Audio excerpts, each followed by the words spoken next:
Welcome back to the channel. Today we're going to be working on a Polaris Phoenix 200 rear end.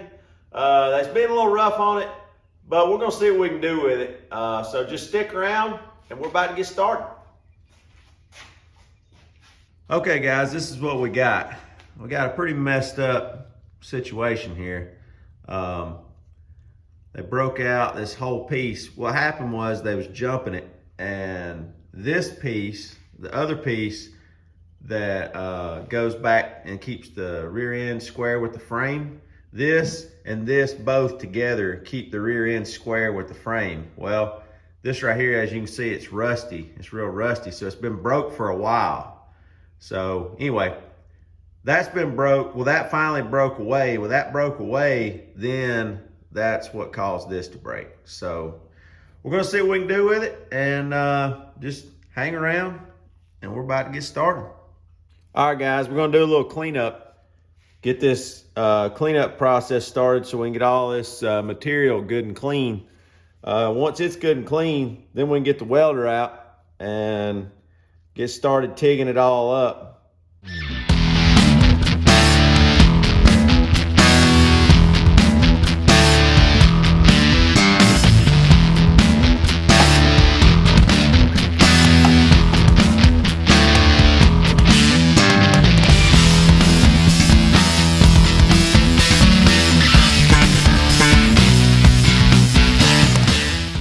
All right, now I'm gonna do a few measurements just to make sure that I get enough material built up on this side.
All right guys, I'm gonna give y'all a little update. We got both the corners,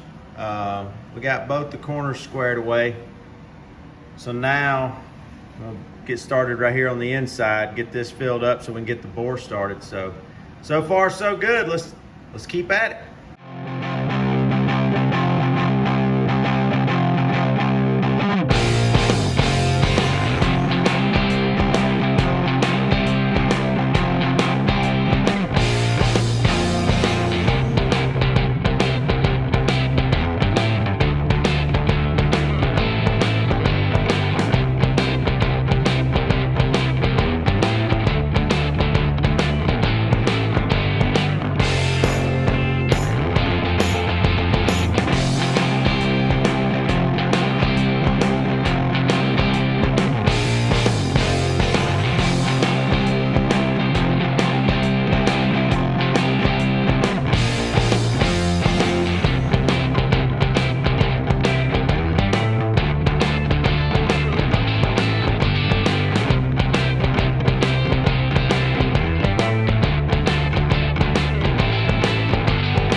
Okay guys, we got it all tied in right here in the center to the corners.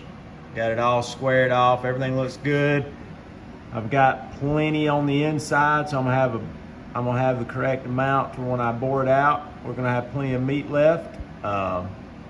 So yeah, so here's just a good look at it right here. And we're all set. It's time to get it set up in the mill.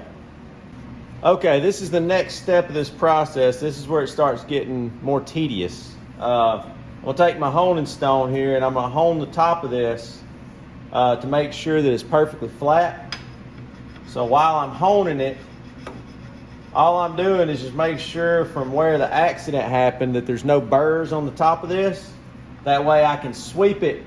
That way I can sweep it with my indicator here in just a minute and get this thing set perfectly flat. That way I can start my bores. I would swipe it all the way across like this, but this shaft right here sticks up just a little bit higher than the sides, so I have to do it a little bit different, not exactly the way I want to do it. So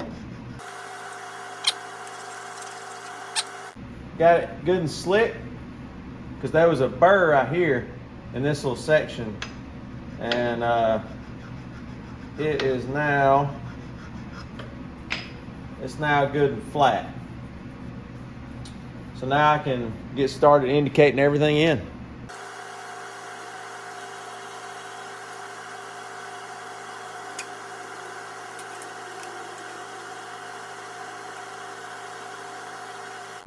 Okay, I'm gonna show you kind of what I'm doing right here.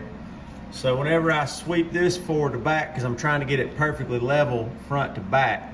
So when I sweep this thing forwards and backwards here, that indicator is just, I mean, we're all over, I don't know, we're basically dead on. We're at about 1/1000ths right there. So that's very, very, very close. Yeah, we're actually a little under 1/1000ths on our front to back. So I'm tickled with that. All right, so now we're gonna get our, side tilt. Okay, for this process, I don't have a nice wide section like this to go left and right. So I'm gonna use one of my parallels that my dad made. I'm gonna hone it, make sure that there's no burrs, so I can make sure that I get it just as straight as can be. There's a couple little burrs on here, I can see them. It's okay, because we're taking them out. Okay, perfect. All right, now I'm gonna lay this right here, drop the bed down. I'm gonna get this indicator moved around a little bit. Well, after I drop it, that's definitely not good for them, but it's okay. It's a stare. It can take it. We're on 0 here, so I'm gonna start sweeping back and forth, and we're gonna see how close we are.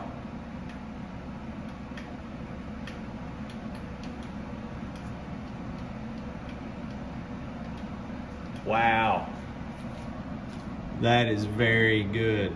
We're around 1/1000ths from pretty much the whole. Yeah, we're at 1/1000ths on the whole sweep.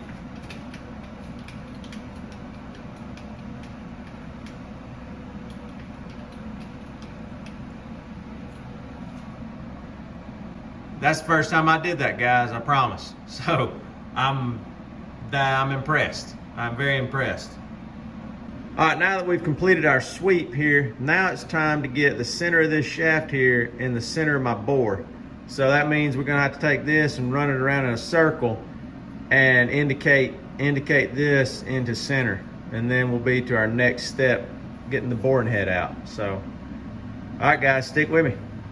Now I'm going to add some extra support on this side. I'm gonna put this piece of square tubing right here, and then I'm gonna use my adjustable parallel and I'm going to run this up where it just barely touches, so I know that it's good and seated. That way I don't have to worry about, when I start machining, I don't have to worry about this side tipping down or anything, because I'll have my adjustable parallel all seated right here. And I'm gonna lock it down a little bit, just snug it up to where it won't move.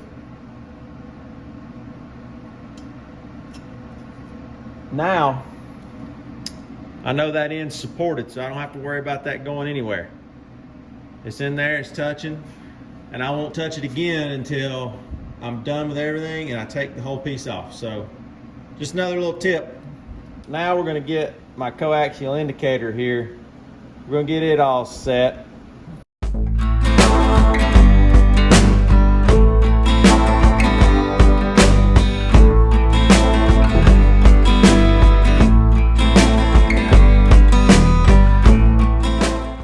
All right, we've got our final tweaks on this thing to get it to where I can actually get started really working on it now. So let's see what we got.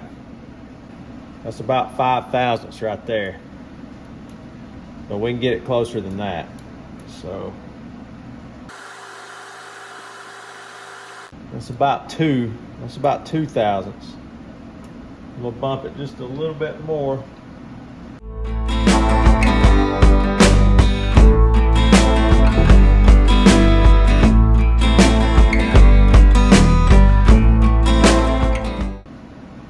That's pretty close. That's right around 1,000th. We're going to get our boring head set up.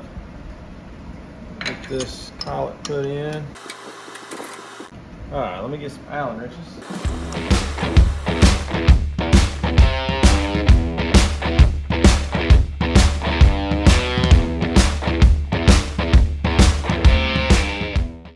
This is going to be my shavings trap to keep all the shavings out of the bearing down here below. We don't need to get any shavings in the bearing. So now I can blow this out every once in a while and it'll contain all those chips. All right, so here we go.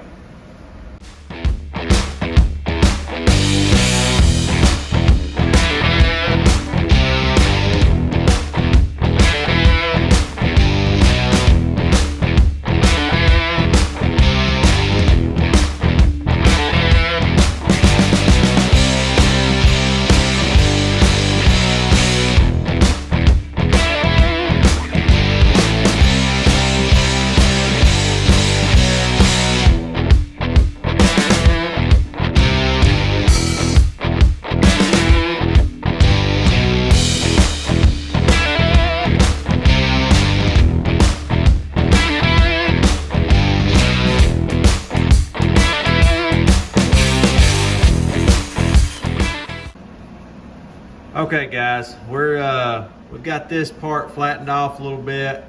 Got some weld left here. We're not ready to get rid of it yet. So now we're going to make a special tool to cut this right here, finish cutting this O-ring gap out, and get it to where it follows all the way around. So here we go. All right, we need it roughly 1/8 of an inch. So I've got an 1/8 of an inch mark cut right there. So I'm gonna take the grinder and I'm gonna cut both sides, and then I'm gonna slope it back and get a relief in there, and then we'll shape it up just a little bit more and sharpen it some more, and get ready to use it. There we go. All right, so this is gonna be our special cutter to go in there and cut that new groove back out. Okay, I've got my cutter offset now, so we should have enough room. We're about to see if it'll go. We're about to see if it'll get in there where it's supposed to be. It's gonna work. It's gonna work. That's good.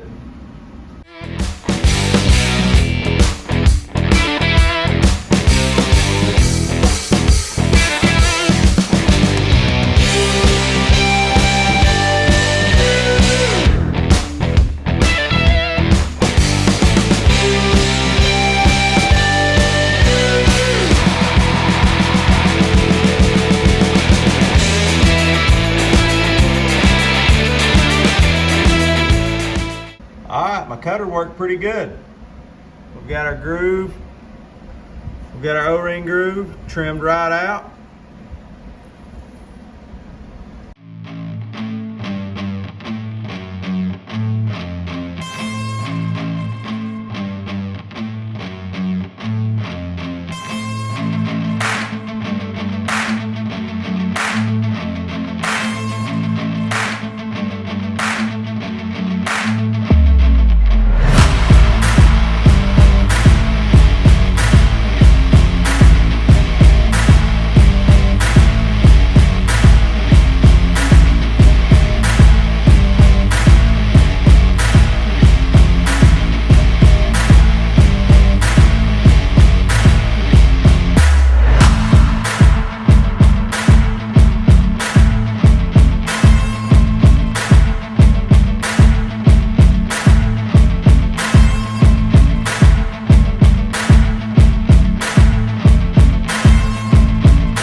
All right, guys, we got it done. We've got all the corners blocked up, welded, machined back. We've got our O-ring slot machined in the new section that was broken. So I think that's going to wrap it up on this project. I appreciate y'all watching the video today. We got this guy fixed up, so he should be happy, and we're gonna get on to the next project. Thank you.